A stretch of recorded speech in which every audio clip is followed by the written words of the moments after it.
تو جو حرام ہو چیزیں اور ہم اس کو اپنے کلچر کا حصہ قرار دیں، اپنی تہذیب قرار دیں، تو کیسے ہمیں یہ حق پہنچتا ہے؟ صاحبو، علامہ اقبال کا ایک جملہ آپ کو سنانا چاہوں گا۔ ایک تو ان کا جملہ ہے نا کہ اپنی ملت کا قیاس اقوام مغرب سے نہ کر، خاص ہے ترکیب میں تجھے قوم رسول ہاشمی۔ اور ان کا ایک نثری جملہ آپ کے سامنے رکھوں گا، بڑا فلسفہ ہے اس کے اندر۔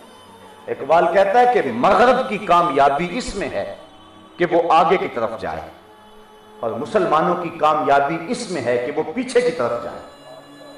مغرب اگر پیچھے پلٹے گا تو سوائے اندھیروں کے اس کے پاس کچھ نہیں ہے، اور اگر مسلمان پیچھے پلٹے گا تو مدینہ وحی کے نور سے چمکتا ہوا دکھائی دے گا۔ اس لیے وہ اگر آگے جاتے ہیں تو ان کی مجبوری ہے، وہ پیچھے دیکھیں سوائے تاریکیوں کے ان کے پاس کچھ نہیں ہے، سوائے اندھیروں کے ان کے پاس کچھ نہیں ہے۔ جب یورپ کی گلیوں میں اندھیرا تھا، مدینے کی گلیوں میں علم کا نور پھیلا ہوا تھا۔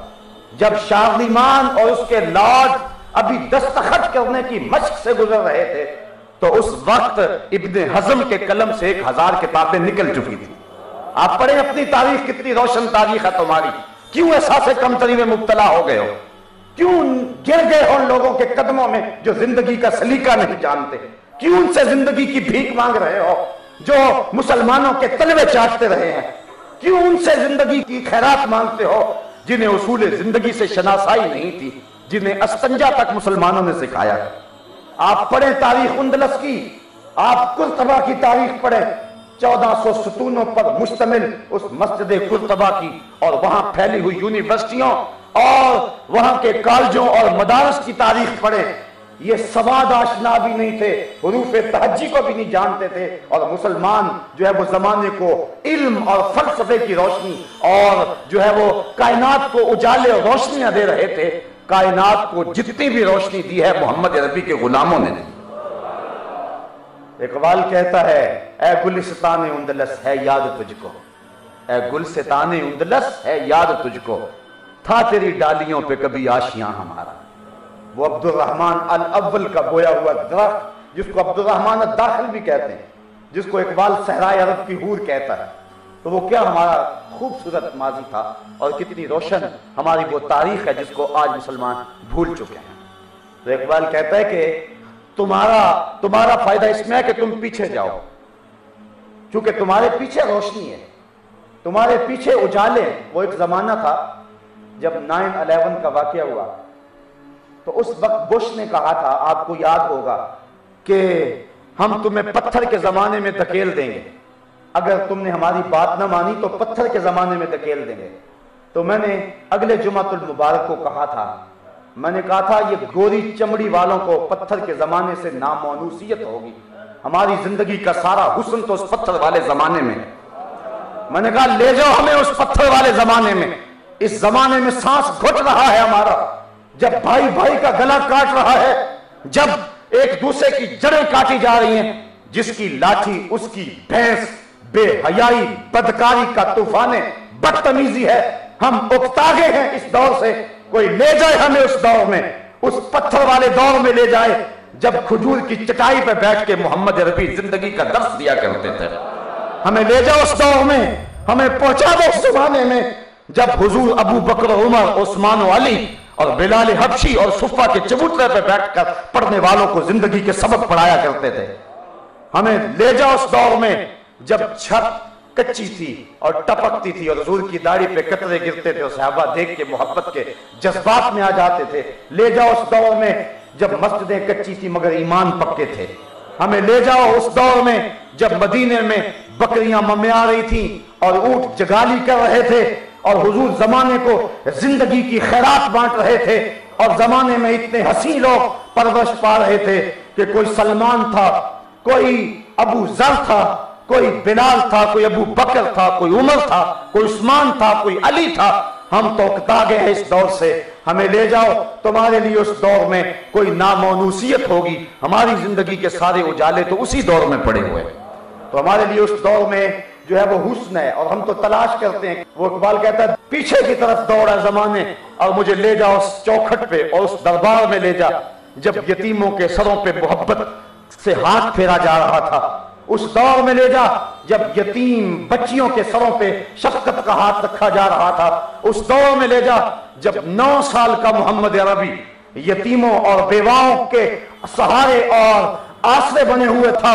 وَأَبْيَضُ يُسْتَسْقَى الْغَمَامُ بِوَجْهِهِ سَمَالُ الْيَتَامَى عِصْمَةٌ لِلْأَرَامِلِ۔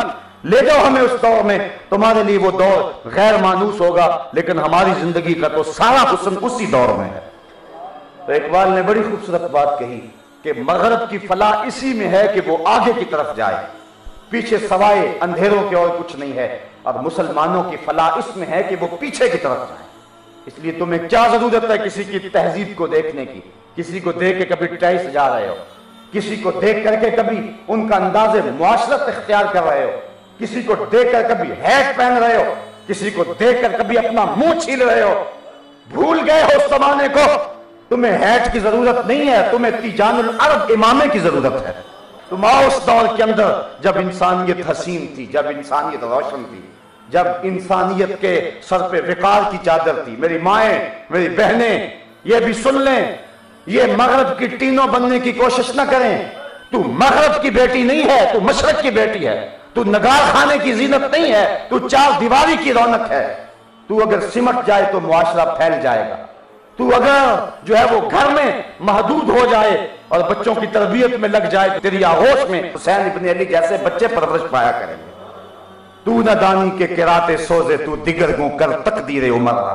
اقبال کہتا ہے تو نہیں جانتی، اگر تو بہن ہو کے قرآن پڑھے تو عمر کی تقدیر بدلتی ہے، اور اگر تو ماں ہو کے قرآن پڑھے تو بیٹا نیزے کی نوک پہ بھی قرآن سناتا ہے۔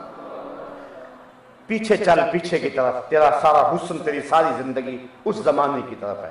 ہمیں کسی سے زندگی کی بھیک مانگنے کی کیا ضرورت ہے؟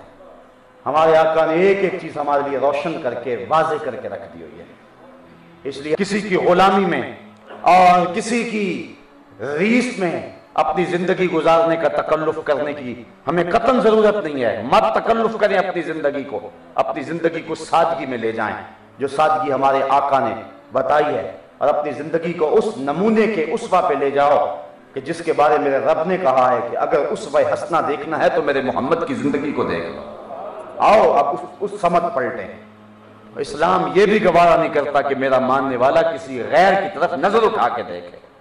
تو جب اونٹ کا گوشت کھانے اور اس کا دودھ پینے اور جو ہے وہ ہفتے کے دن کی تعظیم کے حوالے سے اگر بات ہو تو اللہ اس کو بھی گوارا نہ کرے، تو اللہ کیسے گوارا کرے گا کہ ہم حضرت سیدہ فاطمہ الزہرا رضی اللہ تعالی عنہا کو غلیظ گالیاں دینے والے حقیقت رائے نامی اس بدماش کی یاد میں منعقد کی جانے والی بسنت کی تقریب کو مسلمان اپنے کلچر کا حصہ قرار دے دیں اور اس کو رسم بہاراں کا نام دے دیں اور اس کو جو ہے وہ موسم بہاراں کا نام دے دیں۔